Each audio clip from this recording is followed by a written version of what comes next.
Olá, graça e paz. Estamos aqui para fazer mais uma aula da Escola Dominical, a lição de número 11,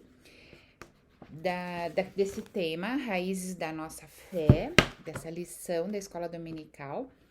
E o nome da lição de hoje é Ser Igreja, um grande desafio. Realmente nós sabemos que ser igreja é um grande desafio sempre. Não é ir à igreja, é ser igreja. O texto bíblico que é base da lição de hoje, está em 1 Coríntios 12, 12 a 27, que diz assim: Porque assim como o corpo é um e tem muitos membros, e todos os membros, sendo muitos, constituem um só corpo, assim também com respeito a Cristo. Pois em um só Espírito todos nós fomos batizados em um corpo, quer judeus, quer gregos, quer escravos, quer livres. E a todos nós foi dado beber de um só Espírito. Se disser o pé, porque não sou mão, não sou do corpo, nem por isso deixa de ser do corpo. Se o ouvido disser, porque não sou olho, não sou do corpo, nem por isso deixa de o ser. Se todo o corpo fosse olho, onde estaria o ouvido? Se todo fosse ouvido, onde o olfato? Porque também o corpo não é um só membro, mas muitos. Mas Deus dispôs os membros, colocando cada um deles no corpo como lhe aprouve. Se todos, porém, fossem um só membro, onde estaria o corpo? Não podem os olhos dizer à mão: não precisamos de ti, nem ainda a cabeça aos pés: não preciso de vós. O certo é que há muitos membros, mas um só corpo. Pelo contrário, os membros do corpo que parecem ser mais fracos são necessários. E os que nos parecem menos dignos no corpo, a estes damos muito maior honra, mas os nossos membros nobres não têm necessidade disso. Contudo, Deus coordenou o corpo, concedendo muito mais honra àquilo que menos tinha, para que não haja divisão no corpo. Pelo contrário, cooperem os membros com igual cuidado em favor uns dos outros, de maneira que, se um membro sofre, todos sofrem com ele. E se um deles é honrado com ele, todos se regozijam. Ora, vós sois do corpo de Cristo e individualmente membros desse corpo. Amém?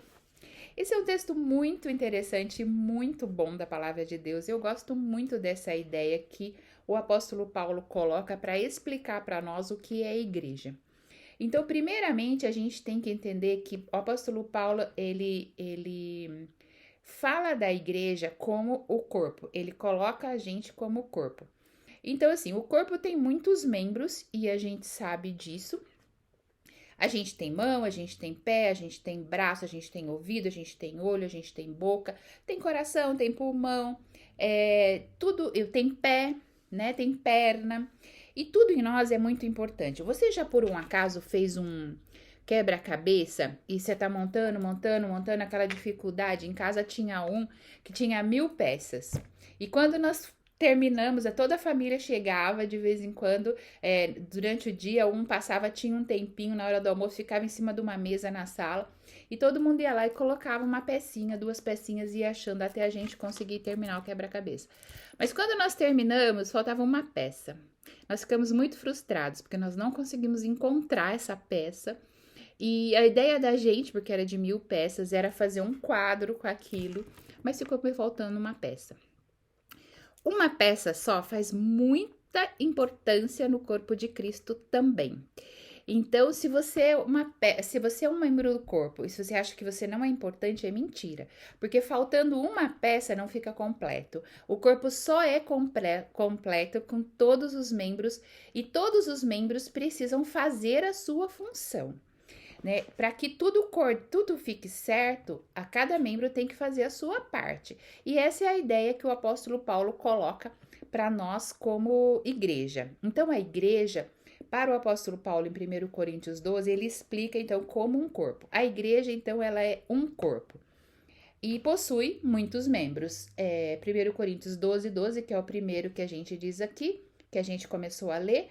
E então diz assim: porque assim como o corpo é um e tem muitos membros, e todos os membros, sendo muitos, constituem um só corpo, assim também com respeito a Cristo. Cristo é a cabeça, né, do corpo, e nós somos os membros do corpo. Então, ele nos coordena. A igreja é a ideia de Jesus, ele que formou os discípulos, ele que começou essa ideia do reino de Deus. Então, assim, Jesus é o cabeça. E se ele não for o cabeça, não tem igreja. Então, isso é bem claro também. Porque não adianta se juntar e dizer, nós estamos fazendo bem, mas se não for Jesus o cabeça, Jesus o centro, não é igreja. Então, a igreja se constitui que Jesus é o cabeça e nós somos os membros do corpo. Cada um tem a sua função, não existe uma função melhor ou maior, todos nós temos função. E se você pensar se alguma coisa do seu corpo, um dedinho pequenininho do pé, quando você quebra, nossa, é horrível, o corpo inteiro sofre. E assim é também com a igreja. Se um membro pequeno ou grande, novo ou velho, sofre, todos nós sofremos. E a gente precisa entender essa ideia de corpo, porque ela é muito importante para nós. Então, a igreja é uma instituição divina. Deus criou e é Deus quem coloca cada membro num determinado lugar e dá função e ordens específicas. Não somos nós que fazemos isso. Tipo assim, você vai fazer o louvor, você vai fazer a palavra, você vai fazer a liturgia, você vai cuidar das crianças. Não. É Deus que nos coloca. É Deus que nos dá funções, do mesmo jeito que ele deu a função da mão de ser mão e não pé, deu a função do pé de ser pé e não mão, do ouvido de ouvir e não ser mão.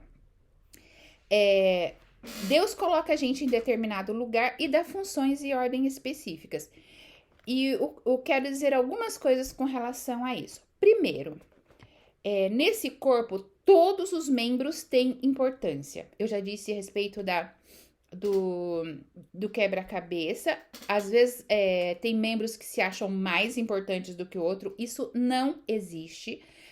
Deixe bem claro isso, eu quero deixar isso muito claro. Não existe um membro mais importante do que o outro. Todos os membros têm importância igual. Para Deus, todos nós temos importância igual. Então, Paulo diz no verso 15 e 18 desse texto que a gente leu: o pé, porque não é mão, não pode dizer que não é do corpo. O ouvido, porque não é olho, não pode dizer o mesmo, porque nem por isso deixa de ser membro do corpo. Todos são membros e todos têm importância. Nós somos diferentes. E a diferença não quer dizer que é melhor ou pior. O verde não é azul, mas o verde não é melhor que o azul. Ele só é diferente. E no corpo é assim, a mão não é pé. E os dois têm importância, só são diferentes. Então, a diferença não quer dizer que é melhor ou pior. Então, se você se acha melhor do que os outros, se arrependa-se em nome de Jesus. E se você se acha pior do que os outros, arrependa-se em nome de Jesus. Todos nós temos importância no corpo de Cristo. Então, cada um é diferente do outro, como os membros são diferentes. Não adianta a gente querer que a igreja vista um uniforme, né, e fique todo mundo parecidinho. Não é assim, nós somos diferentes. E eu posso dizer isso, né, de carteirinha. Sou diferente, nunca quis ser igual a ninguém, porque Deus me criou diferente e tem me usado como serva, tem me usado como instrumento da mão dele, sendo diferente, porque ele me criou diferente. Se Deus me quisesse igual aos outros, ele teria me criado igual aos outros. Ele teria criado um monte de robô igualzinho. Mas todos nós somos diferentes. Cada um tem a sua digital. Não existe uma pessoa que seja idêntica a outra no mundo com a mesma digital, porque Deus nos fez diferentes. Entenda isso, você não tem que ser igual ao outro e você não deve ser igual ao outro e nem exigir que ninguém seja igual a você, porque nós fomos criados diferentes e seremos diferentes, como o corpo tem diferentes membros. Nesse corpo, segundo item importante, nesse corpo nós precisamos uns dos outros. Veja bem, para você lavar o pé, você precisa da sua mão. Para a mão poder andar, precisa do pé. Se você precisa do braço, você precisa do olho. Não adianta um membro falar assim, eu sou a mão, eu pego todas as coisas, eu bato palma, eu faço isso, faço aquilo, e o olho não. Sem olho você não enxerga. E aí você vai bater palma e vai bater a cabeça também no muro, porque você não está enxergando. Ninguém pode dizer eu não preciso do outro. Todos nós precisamos uns dos outros. Entenda isso para sempre. Pessoa que acha que não precisa do outro nem deve ser igreja. Nós precisamos uns dos outros, sempre. Eu preciso de oração, eu peço oração, eu preciso de ajuda. O ano passado meu pai ficou enfermo e faleceu. Quanta gente me ajudou, quanta gente orou por nós. Nós precisamos uns dos outros. Nós ajudamos o outro e recebemos ajuda dos outros. Isso faz parte de ser igreja. Na igreja de Cristo, um membro se isolar ou querer se isolar e viver sozinho não existe, porque nós somos corpo. O único que vive sozinho, a mãozinha, é lá do Família Adams, que não existe, é um desenho. Não tem como uma parte do corpo viver sozinho. Você já imaginou a mão vivendo sozinho, o pé vivendo sozinho, o olho vivendo sozinho? Não, nós somos um corpo, a cabeça é Jesus e nós vivemos juntos. E um depende do outro. Uma mão precisa da outra para lavar a mão. O pé precisa da mão para ele ser lavado. O rosto você lava com as mãos. Então, assim, um depende do outro. Um depende do outro, né? Nós precisamos uns dos outros sempre. Guarde isso na sua mente para sempre. O Salmo 133 fala da união, que Deus ordena a bênção sobre nós. Como é bom e agradável quando os irmãos convivem em união. Ou seja, o corpo, todo mundo funcionando junto. É como óleo precioso derramado sobre a cabeça que desce pela barba, a barba de Arão, até a gola das suas vestes. É como o orvalho do irmão quando desce sobre os montes de Sião. Ali o Senhor concede a bênção da vida para sempre. Deus concede bênção para sempre quando nós conseguimos ter união. Quando os membros, cada um faz a sua parte, todo mundo caminha junto. Gálatas 6, verso 2, diz assim. Vamos achar aqui. Gálatas 6, 12 diz assim: os que desejam causar... Deixa eu ver. Gálatas 6, 2. Esse texto tá errado, eu já vou procurar aqui e já falo para você. Então, assim, precisamos lembrar sempre que nós somos membros uns dos outros. E precisamos uns dos outros sempre. Vamos lá, Gálatas 6, 2. Vamos ver aqui. Ajudem a levar os fardos uns dos outros e obedeçam desse modo a lei de Cristo. Ajudem a levar o fardo uns dos outros. Ou seja, vamos caminhar junto, ajudar a levar o fardo um do outro, que isso é muito, muito, muito importante. 1 Coríntios 1, verso 11, diz assim: pois a vosso respeito, meus irmãos, fui informado pelos da casa de Cloé de que há contendas entre vós. A igreja de Corinto existia algumas contendas e algumas divisões. Paulo então fala do corpo de Cristo justamente por causa disso. Tinham mandado uma carta para ele dizendo dessas dificuldades, dessas contendas, dessas divisões, e Paulo então fala do corpo de Cristo, da importância de cada um, fala que nós precisamos uns dos outros e que contendas não fazem parte do reino de Deus e nem da igreja de Cristo. Isso não pode acontecer. Então, nesse corpo, os membros se ajudam. Lembra que a gente terminou de ler que um leva o fardo um do outro. Paulo exige atenção e cuidado dos membros mais fortes para com os membros mais fracos.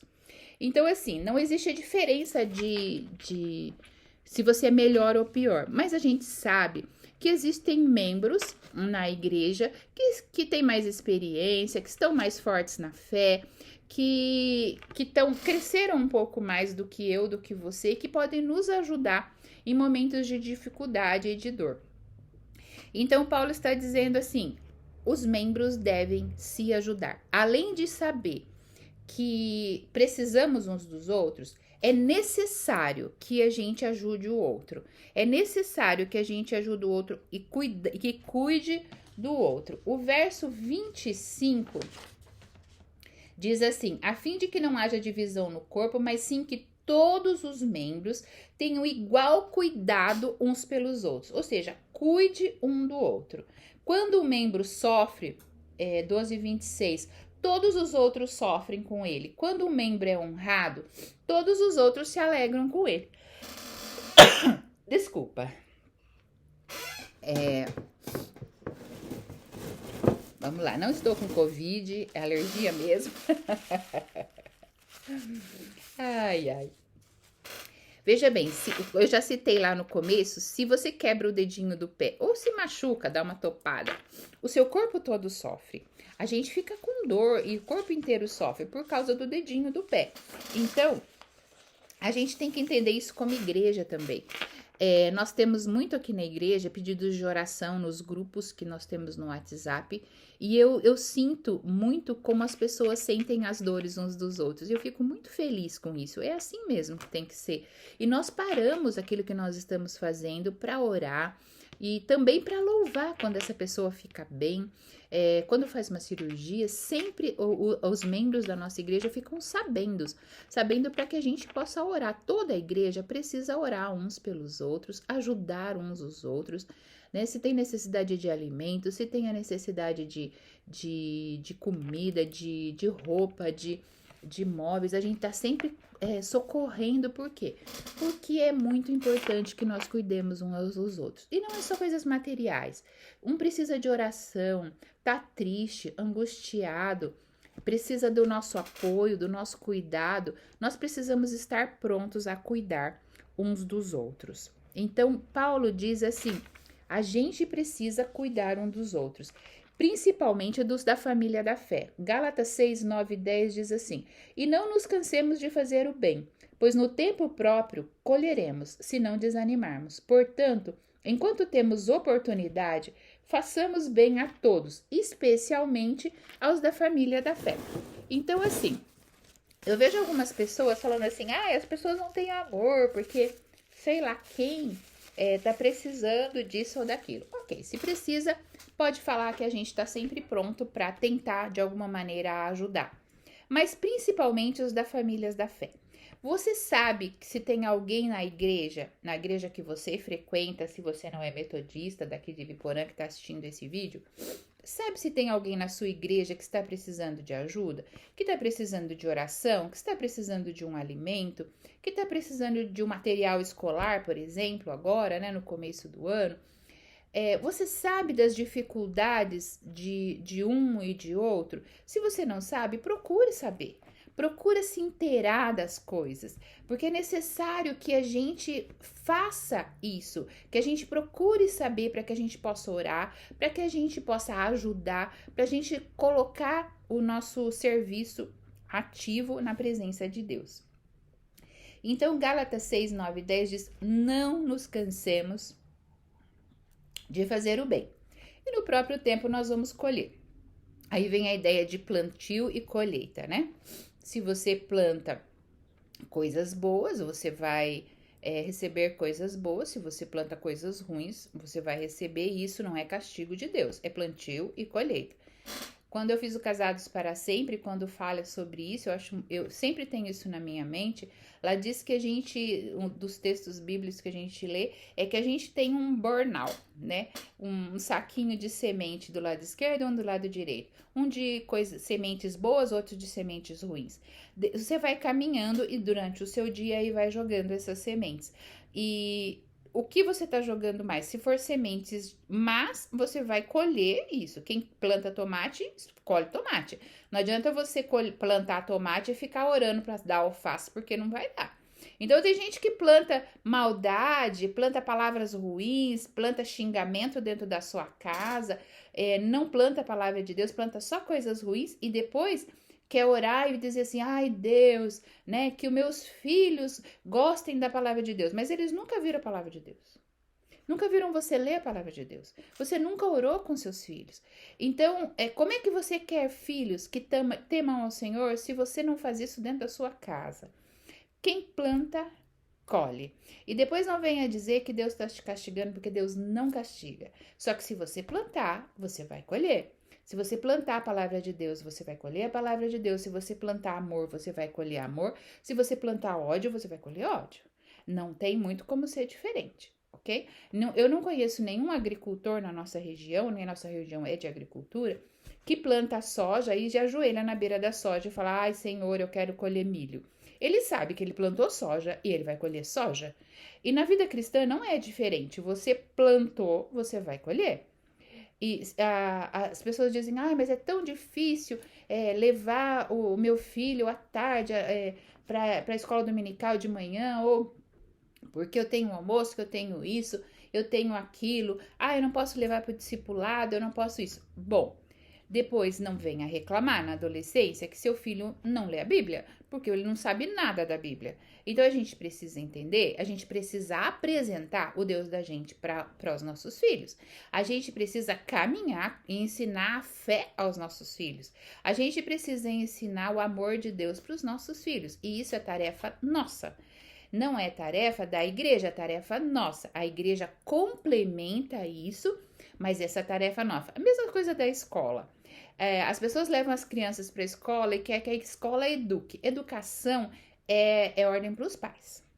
Os pais educam os filhos. A escola ensina o beabá, ensina a ler, escrever, matemática, física, química, mas educação é dada pelos pais. E agora parece que tudo mudou. Os pais levam as crianças para a escola mal educadas e querem que elas saiam de lá educadas. Eu não estou dizendo que todos fazem isso, mas que nós estamos com uma crise imensa dentro das salas de aula, isso todo mundo vê. Por que nós estamos com crise? Porque os pais estão terceirizando estas coisas. Então, assim, educação é dada pelos pais. Eu fui numa reunião de pais uma vez, bastante tempo atrás já, que um pai disse assim na reunião: olha, se meu filho não obedecer, se ele fizer muita confusão, pode chamar a polícia. Eu pensei, nossa, meu Deus. Aí eu levantei e falei, olha, se a minha filha fizer bagunça ou fizer alguma coisa, pode me chamar, porque quem educa ela sou eu. E eu dou conta disso, com certeza. Por quê? Porque é minha função educar, é minha função ensinar ela a obedecer às regras. É minha função educar, ensinar ela a ser educada na sala de aula, educada no contexto social, saber ouvir, saber falar. Isso é minha função. Não é função da polícia e nem é função do professor. É minha função. Então, o que eu quero dizer aqui? Todos nós temos... Deus coloca a gente com funções. Se você decidiu ser pai ou ser mãe, existe uma função. Você é pai, você é mãe. É sua função educar. É sua função ensinar os primeiros passos da fé ao seu filho. A igreja complementa isso, a escola complementa isso, mas a educação é feita pelos pais. A educação cristã é feita pelos pais. Eu aprendi a respeito de amar a Deus dentro da minha casa. Com exemplos da minha mãe, do meu pai, eu aprendi a amar a Deus, eu aprendi a ler a Bíblia, aprendi a gostar do Senhor, a gostar da Bíblia dentro da minha casa. Claro que a minha mãe me levava à escola dominical todos os domingos e eu não tinha opção quando criança, ela derrubava a gente da cama e vamos. E eu aprendi a gostar da escola dominical, gostar de ler a Bíblia, gostar de estudar a Bíblia quando criança e na adolescência, porque meus pais fizeram o sacrifício de estar sempre comigo na igreja. Então, se a gente quer colher isso, a gente precisa ter isso. E a igreja e a família precisam andar unidas. Não adianta a gente querer ter uma igreja forte se a gente tem famílias que são soltas. A gente precisa ter uma unidade disso. A igreja forte vem de uma família, de famílias fortes. Precisamos caminhar com o Senhor nesse propósito. Lembrando, então, a igreja é o corpo de Cristo. Jesus é a cabeça e nós somos os membros. Todos os membros são importantes. Lembra disso? Todos os membros são importantes. Segundo item, nós precisamos uns dos outros. Terceiro item, além de precisar, nós precisamos cuidar um do outro. Sempre. Lembre-se disso. Nós precisamos cuidar uns dos outros. Existem critérios estabelecidos, e para encerrar eu quero dizer isso, para sabermos se somos igreja. Você tem certeza que você é igreja, espaço físico, ou igreja, corpo vivo em movimento? Sabemos que a igreja é um lugar onde as pessoas se alimentam da palavra. A igreja que você vai tem alimentado você na palavra de Deus? Ou ficam só louvando e cantando e não tem palavra? Se não tem palavra, não é igreja, porque nós precisamos aprender a palavra de Deus na igreja. A igreja, então, é um lugar onde as pessoas se alimentam da palavra, da oração, se fortalecem mediante a ceia do Senhor e através do batismo, pessoas são integradas à vida de comunhão com os irmãos e irmãs. Isso é igreja. Então, se você quer saber se uma igreja é boa ou ruim, se é que isso existe mesmo, se você saber se isso é igreja, enfim, você tem que ter estes itens. Ser alimentado na palavra e na oração, fortalecer-se através da ceia do Senhor, entrar na igreja através do batismo e ser integradas à vida de comunhão com os irmãos. E quando surgiu a primeira igreja, né? Depois que Jesus morre e sobe ao céu, os primórdios da igreja cristã, a igreja se reunia em pequenos grupos para orar, repartir o pão e estudar a Bíblia. Esse é o fundamento principal. Então, para orar, estudar a Bíblia e repartir o pão, ou seja, ajudar uns aos outros. E é isso que eles faziam. E então, pertencer a uma comunidade de fé e uma igreja séria e comprometida com o reino é necessário, porque por meio delas, as pessoas que ali se reúnem, nós nos aproximamos de Deus, ou melhor dizendo, suprimos uma das nossas carências humanas. Qual é a necessidade de, como criatura, nos religarmos com o Criador? A palavra religião vem de religar. Então, assim, você estava desligado de Deus, porque você nasceu, e você é ser humano, e você nasceu em desobediência, por causa, somos descendentes de Adão, e Jesus vem para nos religar. Jesus vem para nos reconciliar com Deus, para que andemos juntos com Deus e juntos com o Pai. Ele diz, eu e o Pai somos um. Jesus dizia, assim é para a gente também ser um. Unidade é importante. Precisamos uns dos outros. Todos nós somos importantes no corpo de Cristo. Você é importante para Deus. Você é muito importante para Deus. Você é muito importante na igreja do Senhor. E nós precisamos uns dos outros. Não esqueça disso. Nós precisamos uns dos outros. E precisamos abrir o nosso coração para cuidar um do outro sempre.